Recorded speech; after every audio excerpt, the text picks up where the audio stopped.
Alors un petit challenge pour demain. Je vous avais demandé d'exprimer l'aire d'un rectangle dont le périmètre faisait 18 en fonction de sa largeur. Okay. C'était avec les 4 aimants. On avait un certain rectangle. On peut faire plein de rectangles différents. Ils peuvent être plus élargis, plus fins.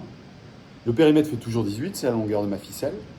Par contre, la surface va varier. Donc ça, c'est ce qu'on a fait, ce qu'on a corrigé en cours. Je vous mets un challenge un petit peu plus compliqué qui va être d'exprimer, on va imaginer un triangle isocèle, attention, il faut que le triangle soit isocèle, sinon c'est compliqué.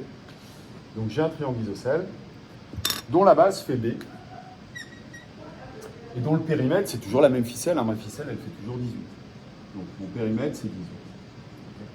Ça fait B, on pourra dire que ce côté-là il vaut A, comme il est isocèle, ce côté vaut A également.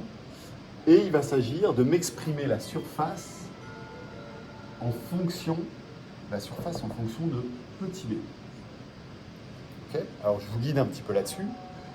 D'abord, il va falloir vous souvenir de Pythagore. Okay. Parce que pour calculer la surface de notre rectangle, il va falloir utiliser le fait que S égale base fois hauteur sur 2. Okay. On a du B, ça c'est ce qu'on voulait, c'est bien. Par contre, on a du H. Ce H, il va falloir s'en débarrasser. On ne le veut pas. Mais on va pouvoir l'exprimer en fonction de A et de B, grâce à Pythagore. Okay. Donc étape 1, c'est la formule du triangle. Étape 2, c'est utiliser Pythagore pour exprimer H. Étape 3, dans ce qu'on va réussir à obtenir ici, on s'est débarrassé de H, mais on va avoir du A. Et le A, on n'en veut pas non plus. Mais on sait que le périmètre vaut 18.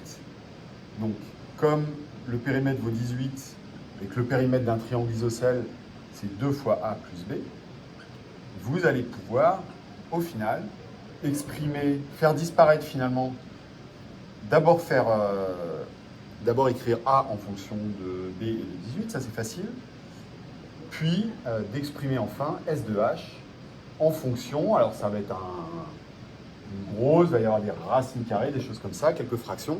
Je ne vous demande pas de le simplifier, ou au moins essayer de me le sortir.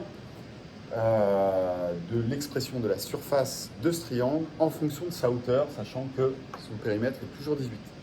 Bon courage, à demain.